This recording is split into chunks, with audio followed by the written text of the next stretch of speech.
경남권 광역철도와 송정역 광역전철 사업이 국가철도망 계획에 정식으로 반영됐습니다. 송정역 연장 운행은 곧바로 추진될 것으로 보입니다. 오늘 새벽 중구 성남동의 한 상가 건물에서 불이 났습니다. 거세진 불길에 통로가 막혀 소방관 5명이 부상을 입었습니다. 대학들이 2학기 대면 수업을 놓고 고민에 빠졌습니다. 학생들은 비대면 수업을 선호하는 것으로 나타났습니다. 여러분 안녕하십니까? 6월 29일 뉴스데스크 울산입니다. 울산과 인근 도시를 연결하는 광역철도 건설 사업이 정부의 철도망 계획에 정식으로 반영됐습니다.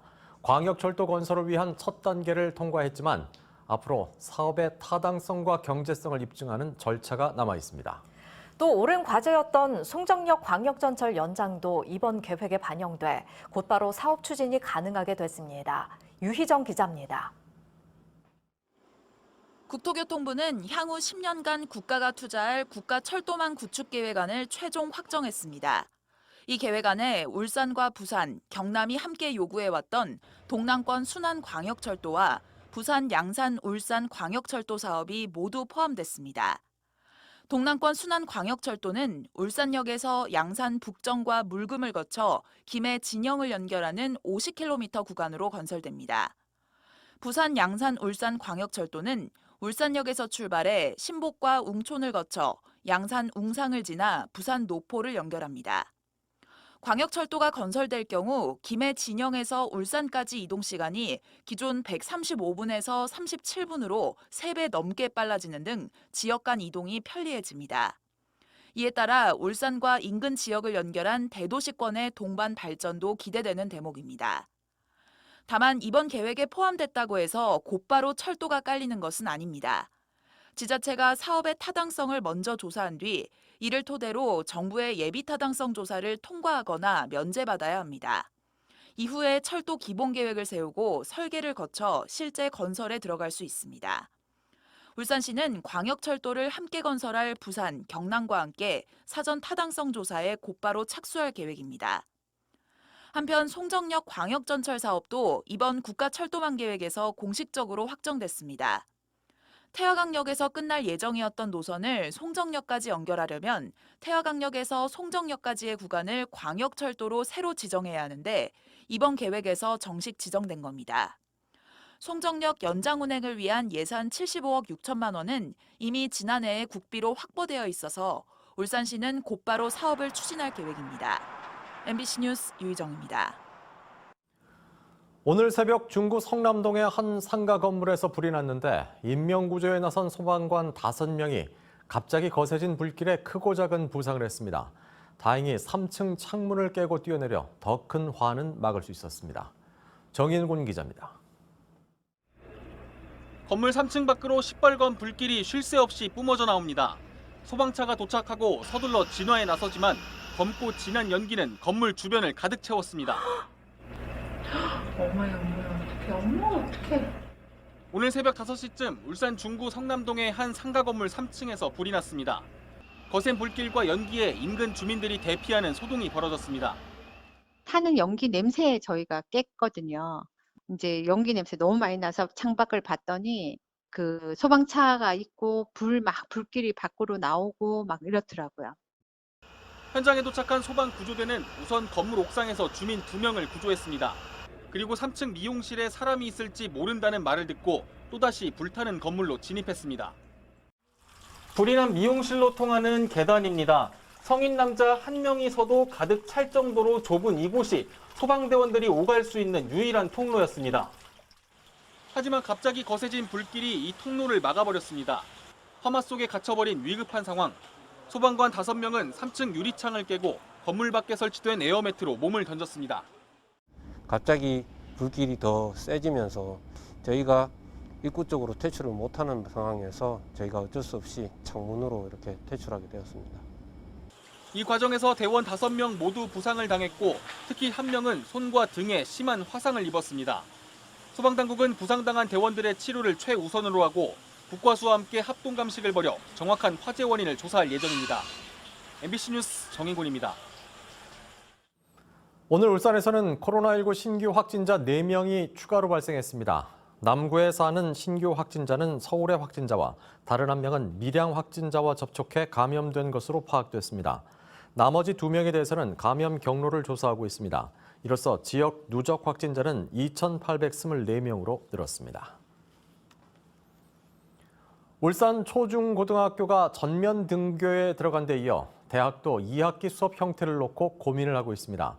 최종 결정은 9월 개강에 임박해 감염 확산 추이를 보고 정해질 전망인데 일반적인 예상과는 달리 대학생들은 대면보다는 비대면 수업을 선호하는 것으로 나타났습니다.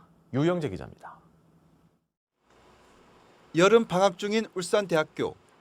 방학을 맞은 데다 코로나19 때문에 학생을 만나기가 쉽지 않습니다. 이 대학은 지난 1학기 이론 수업은 비대면, 실습은 대면 등 혼합 수업을 진행했습니다. 학생들은 대면보다 비대면 수업을 선호하는 경향이 두드러졌습니다. 그래도 아직까지도 코로나가 지금 500대 이렇게 나오는 걸로 알고 있는데 이런 상황 속에서는 그래도 비대면으로 수업을 하는 게 조금 더 안전상의 문제로 이제 더 좋을 것 같습니다. 코로나19 사태가 장기화되면서 비대면 수업에 익숙해진 것으로 보입니다. 대면을 한 학생들도 복습 차원에서 동영상을 볼 수 있는 부분이 같이 병행이 된다면은 대면을 원하는 사람도 비대면을 원하는 사람도 만족을 할 수 있을 것 같습니다. 저학년으로 갈수록 고학년에 비해선 비대면 수업을 선호하는 경향이 낮았습니다.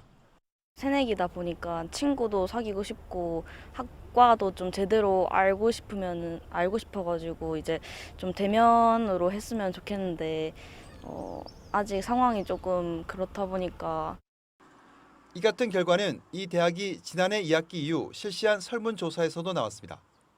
코로나19 사태 종식 이후에도 비대면 수업 수강 의향이 있냐는 질문에 대해 모든 수업을 대면으로 하자는 학생은 11%, 모든 수업을 비대면으로 하자는 학생은 이보다 2배가 많았고 나머지는 혼합 수업을 원했습니다. 현재 울산대 전임 교수를 상대로 진행되고 있는 설문조사에서도 중간 집계 결과 대면 수업을 원하는 교수는 39%로 절반이 되지 않았고 나머지는 비대면 또는 혼합 수업을 원하는 것으로 나타났습니다. 이 때문에 코로나19 사태 종식 이후에도 대학교 수업 형태에서 적지 않은 변화가 예상됩니다. MBC 뉴스 유영재입니다. 큐브 뉴스입니다. 울산에서는 7월 1일부터 14일까지 2주 동안 지금과 같이 사적 모임이 8명까지 허용됩니다. 울산시는 최근 일주일 동안 하루 평균 11명의 코로나19 확진자가 발생했지만 역학조사 등으로 감염 확산 억제가 가능하다며 강화된 거리 두기 1단계를 적용한다고 밝혔습니다. 특히 백신 접종자의 일상 회복 지원을 위해 1차 접종자는 공원과 등산로 등 실외 공간에서 마스크 착용 의무가 해제되고 임시 선별검사소는 7월 30일까지 동천체육관 등 3곳에서 계속 운영됩니다.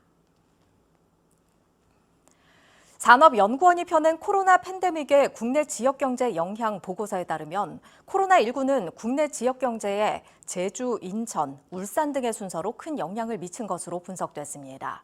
제주 지역은 전국 GDP 성장률 하락폭의 2.5배에 달하는 GRDP 성장률 하락 충격을 받았고 울산은 코로나19의 직격탄을 맞은 석유, 석탄과 화학업종 비중이 전국 1위여서 상대적으로 충격이 컸다고 보고서는 분석했습니다. 울산시는 오늘 울산 주거, 울산 주소 갖기 운동본부 발대식을 열었습니다.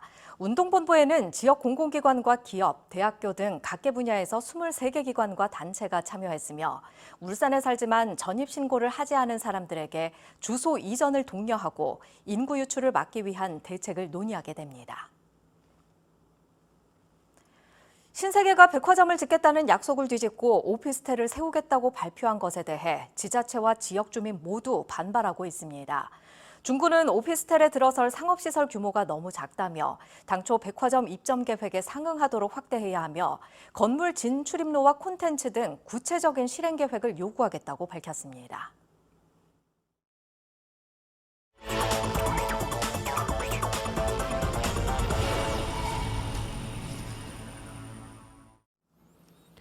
김기현 의원의 울산시장 재임 시절 측근 비리 의혹을 수사했던 경찰관에게 2심 법원이 강요 미수 혐의를 인정해 실형을 선고했습니다. 이 경찰관은 지난 2015년 한 아파트 사업가와 공모해 당시 울산시장 비서실장의 형에게 아파트 사업권을 달라며 강요했다가 미수에 그친 혐의로 기소됐습니다. 1심 재판부는 강요 미수 혐의에 대해 무죄를 선고했지만 2심 재판부는 일부 혐의를 유죄로 판단했고 징역 1년 6개월을 선고했습니다. 현대자동차 노사가 올해 임단협 교섭에서 정년 연장 등 핵심 쟁점에서 의견차를 좁히지 못하고 있습니다. 노조는 오늘 소식지를 통해 내일 교섭에서 사측이 납득할 만한 안을 제시하지 않으면 강력한 쟁의 수순을 밟겠다고 밝혔습니다. 노사는 여름 휴가 전 임단협 타결을 목표로 지금까지 12번의 교섭을 진행했지만 임금과 정년 연장 등 핵심 안건에 대해 합의하지 못하고 있습니다. 중구는 지난 2016년 태풍 차바로 침수 피해를 입은 상인들에 대해 소송 비용을 청구하지 않겠다고 밝혔습니다. 재판부는 최근 태화 우정시장 상인이 제기한 태풍 보상 관련 소송에서 중구에 대한 소송 비용을 상인들이 부담하는 것으로 판결했습니다. 중구는 변호사 선임 비용 2,900여만 원 등 소송 비용 총 3,500만 원을 부과하지 않기로 결정했습니다. 2021년 울산시 장애인 기능경기대회가 오늘 열렸습니다. 이번 대회에는 컴퓨터 수리와 화훼 장식, 귀금속 공예 등 24개 직종에 142명이 출전해 기량을 겨룹니다.